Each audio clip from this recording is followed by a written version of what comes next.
PIB, taxa de juros, inflação, consumo, desemprego. Por que não usar esses indicadores para você analisar qual país irá investir? Se você quer entender mais sobre isso, venha comigo.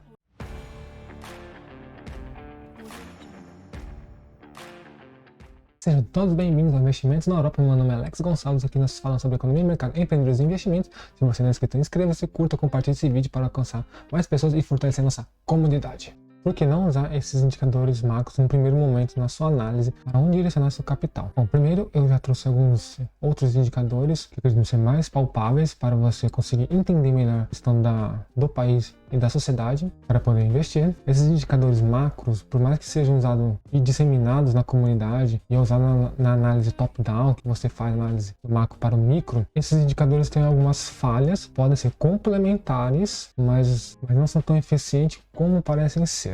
Então vamos lá entender alguns pontos de cada um deles. O PIB. Esses indicadores, eles têm três vertentes, não vou me aprofundar no indicador, mas o que atrapalha esse indicador é a questão dos gastos do governo. Então os gastos do governo entram nessa conta e pode distorcer esse valor porque você acredita que há um crescimento econômico e muitas vezes pode ser falso por causa que considera o governo. Então maqueie um pouco essa informação. Ele pode ser um indicador complementar? Pode auxiliar? Sim, claro. Não é um monstro, não deve ser usado, mas não como principal indicador para você analisar um país, sua produção de riqueza. A taxa de juros é uma ferramenta muito utilizada normalmente, mas qual é o problema dela? Ela é decidida, orientada pelo Banco Central. Então, todos os bancos centrais têm o poder de decidir a taxa de juros vigente do país. E o Banco Central está para manipular a economia por meio de incentivos, liquidez no mercado e contracionismo, retirada de liquidez no mercado. Então isso é um meio superficial, artificial de como manipular a economia, descolar da realidade e podemos perceber que isso causa os ciclos econômicos, ciclos de mercados nos países, nas sociedades, na economia. E então temos que tomar um pouco cuidado. É interessante ser complementar, mas temos que tomar um pouco de cuidado com esse indicador porque ele pode dar uma visão um pouco equivocada sobre a realidade. A questão do indicador inflação também é muito utilizado. Qual que é o problema dele? Porque a inflação nada mais é uma consequência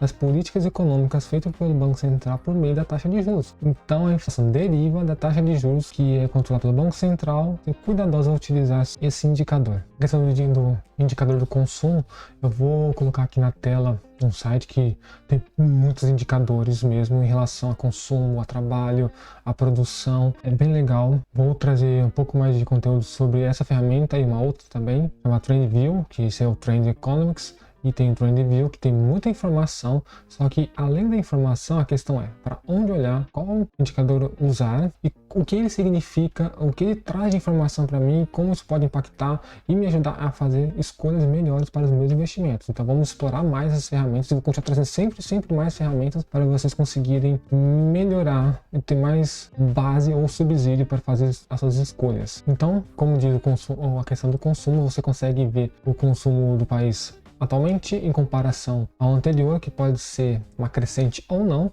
e também talvez possa ajudar você a entender um pouco melhor o PIB, porque no caso aqui nós temos o consumo real das pessoas, não entra o Estado como consumidor e indutor da economia. Então a questão do consumo é algo muito interessante de ser observado assim, podemos colocar na nossa cesta de ferramentas para olhar para os países, no momento que eles estão, e ter uma noção de como está a economia no momento. O indicador de desemprego também, que está nessa lista, nesse site, ele mostra a população empregada e o que podemos tirar desse indicador. Se temos uma sociedade altamente empregada ou com baixa taxa de desemprego, e esse país for um país extremamente produtivo, então entendemos que será produzir muita riqueza e está num momento muito bom de aquecimento e de alta produtividade. Então podemos olhar esse indicador como um auxiliar muito importante para poder entender isso, como a sociedade e a economia está naquele momento. E se tiver com uma alta taxa de desemprego, pode atrapalhar a produtividade e a criação de riqueza, que seria o oposto do que acabamos de dizer. Então é muito interessante nós podemos olhar para esse indicador por essa perspectiva e conseguir analisar ele durante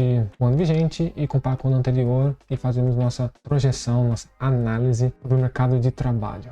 Como eu disse, esses indicadores não devem ser excluídos, podem ser complementares, mas não acredito que sejam os principais para você tomar uma decisão de investir em um país, porque, como eu disse, tem muitas falhas, pode direcionar a gente a tomar decisões equivocadas, mas Um segundo plano pode sim ajudar muita gente a entender um pouco melhor a situação econômica.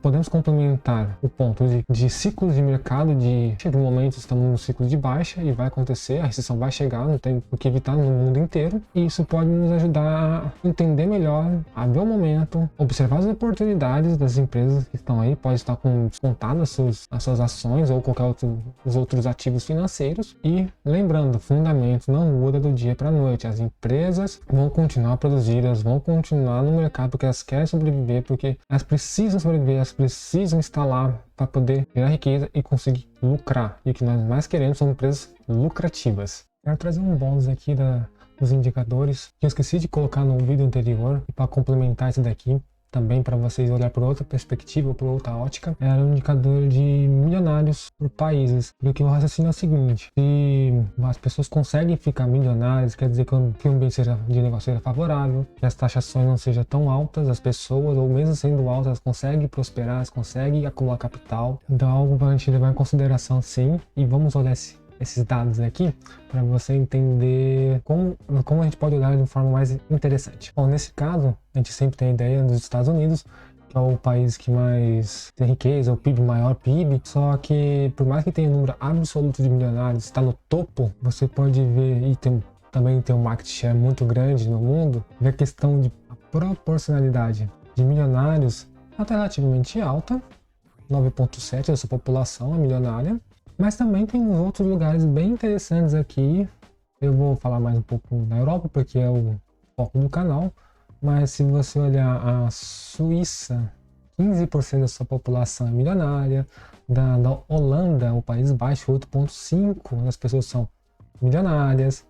A Irlanda, quase 5%. A Bélgica, 6%. A Dinamarca, 8,5%.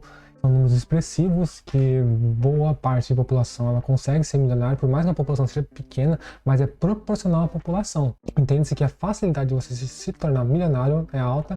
Logo, se as pessoas conseguem ser milionárias, é porque os seus investimentos, os seus empreendimentos estão tendo resultado e têm sucesso, além de toda a questão do ambiente de negócio, como eu falei. Então, deixa aqui para você olhar, analisar, digerir essa sugestão, para ver se faz sentido para você analisar quando for olhar para país no mundo, outro indicador fora do mainstream, não tão comum como eu disse os outros para análise macro, mas assim para direcionar esforços e energias para você escolher um lugar que possa potencializar o retorno dos seus investimentos. Se você chegou até aqui, muito obrigado. Vou deixar aqui 2 links na descrição sobre 2 empresas de câmbio que pode converter e enviar e receber dinheiro para corretoras e para qualquer lugar do mundo, e você pode fazer seus investimentos. Então, você clicando aqui, você ajuda o canal. E muito obrigado por você estar aqui, acompanhar nosso trabalho, incentivar esse projeto. Deixe seu like, se inscreva e compartilhe esse vídeo para alcançar mais pessoas. E muito obrigado, e vamos dominar o mundo.